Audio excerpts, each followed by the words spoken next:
My name Yeah, is... it's Among Us. Among Us is a game. Fun! That's really awesome. But I'm gonna stick this guy. Actually, what should I do? I'm gonna find a good spot. This is good. I'm gonna make a little snack for the animal I have. And while he's out,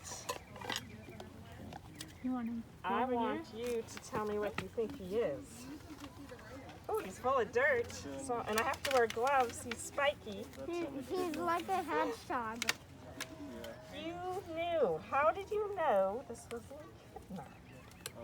I just know. That most people do not know.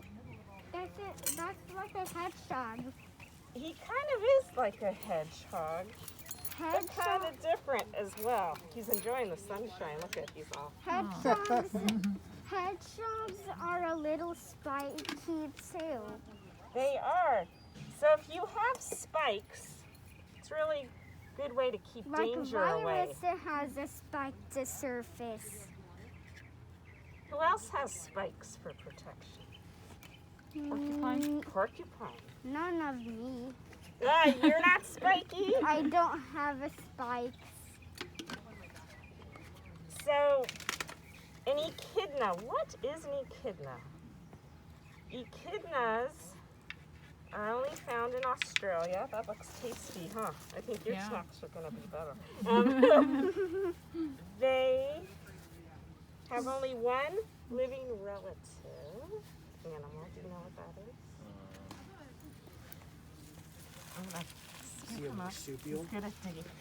You know what? Not a marsupial, but you're kind of on the right track. They have a pouch, and as soon as he's done eating, we'll peek at his pouch. And if you're a marsupial, that's a requirement. You are a pouched mammal.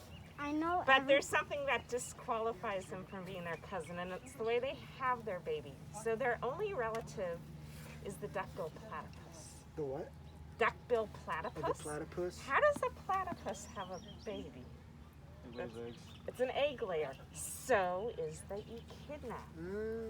And usually they're not on people's radar. Everyone thinks it's the platypus, but the echidna as well. The egg is tiny. It's about this big as a marble. And the female will lay her egg, and it's soft and leathery, more like a reptile egg. She rolls it into that pouch, and it only takes about 10 or 11 days to incubate and hatch. Once it hatches, that baby drinks milk. It laps up milk. There's nothing to suckle on. She only has little pores or little holes in that pouch that the milk oozes out of. So the baby slurps up the milk. Like that? Like that. But at about 2 months, these spines are growing in. They're a special type of hair. And Mom says, "Youch! I don't want those in my pouch." So she digs a tunnel just for the baby. And boy, look at all this. They're so good at digging. She stashes the baby away.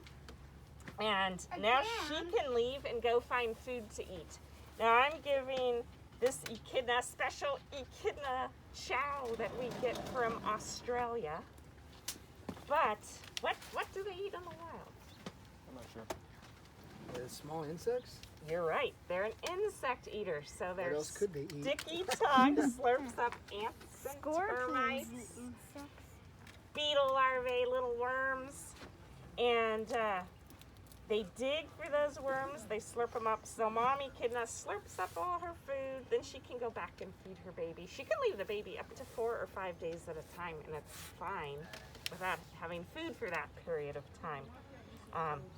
At close to a year, the baby, which is covered with spines and is getting pretty big, is able to go its own way. And they are what we call solitary. They don't live in a group at all. They just go their separate ways. They live a long time, 50 years or longer. And you can see his tongue slurping in and out. Yeah. They live a long time. One, they can protect themselves. The spines are going to protect him against dingoes, which are the Australian wild dog. And predators. Yeah, predator for sure. And other predators might be people's pet dogs or cats. The Tasmanian devil is definitely a predator.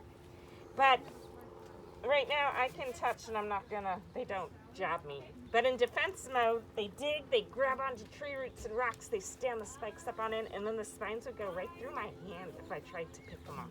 Would they use their spikes for anything else? Just for protection. Yeah. Do the spikes come out?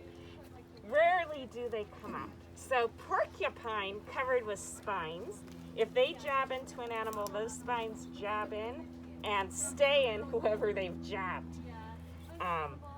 But more like a hedgehog, these don't come out much. In that 9 years I've taken care of our echidnas, maybe I've found 3 or 4 spines while cleaning. So they don't shed much either. Porcupines, they shed their quills every day. So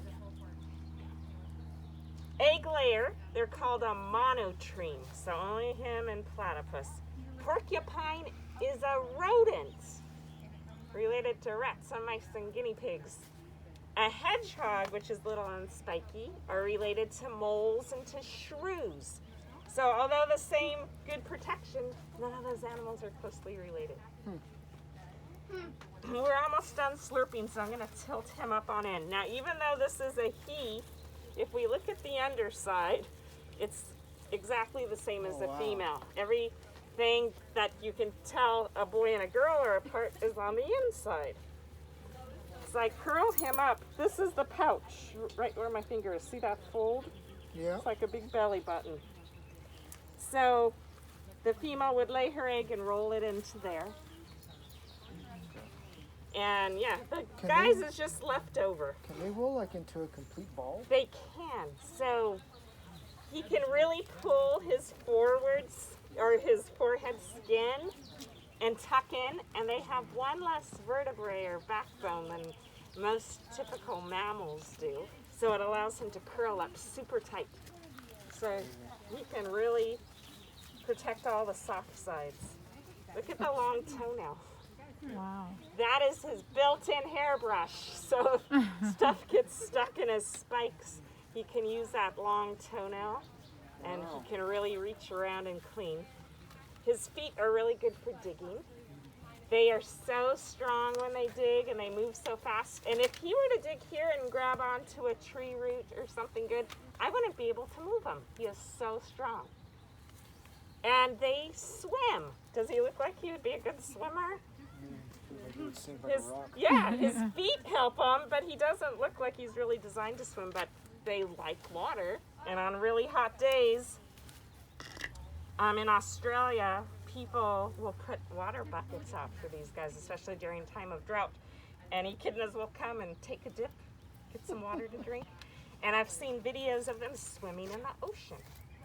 And it's thought the salt water helps keep them really clean, keeps the parasites away. And I don't want you to go there because you're going to dig, and then we're going to be here all day, which would be really fun. I'd rather be here all day.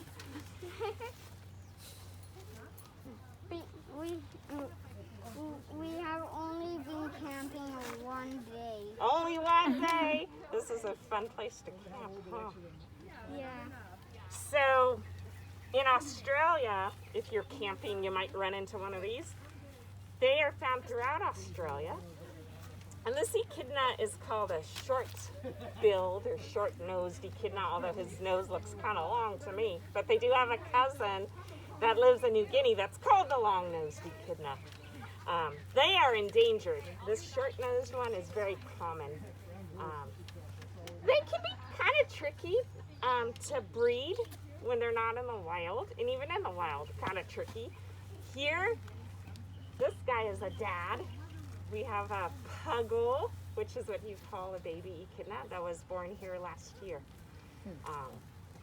So we're hoping that, you know, the information we know from that, from what we've learned with our partners in Australia, look at them sniff, that we can help save their long-nosed cousins.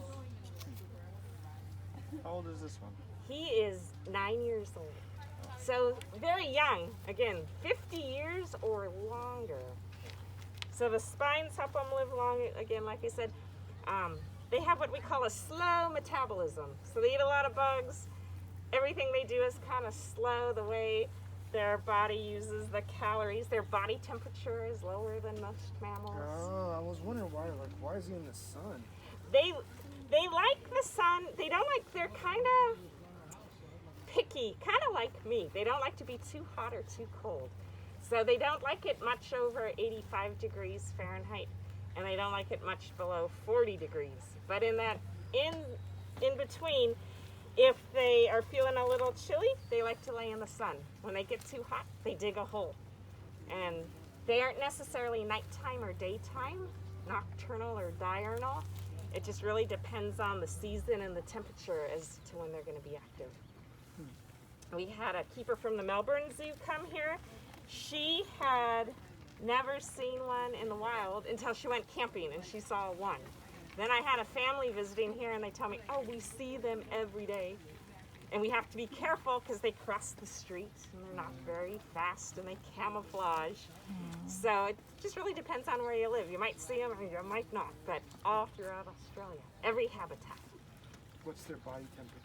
Their body temperature, I believe, is, I want to say it's 79 degrees Fahrenheit. Oh, So quite a bit lower than most. yeah. It's either 79 or 87. Ah, it's Sunday. My brain is not working. Or no, it's Monday. It really isn't working. All right. Do you have any questions about him? Pretty cool. Isn't he neat? He's pretty cool. There's only about 8 other facilities in North America that have echidnas. A lot of echidnas are in nocturnal houses, so you might see them, but a lot of times they're dug down. So we're so glad we have our echidna that can come out and visit, because most people have never seen one in person. We see them on TV, we hear about them, but not many of us have got to meet one. All right. Yeah, if you want to take some pictures. You want to take a picture with him?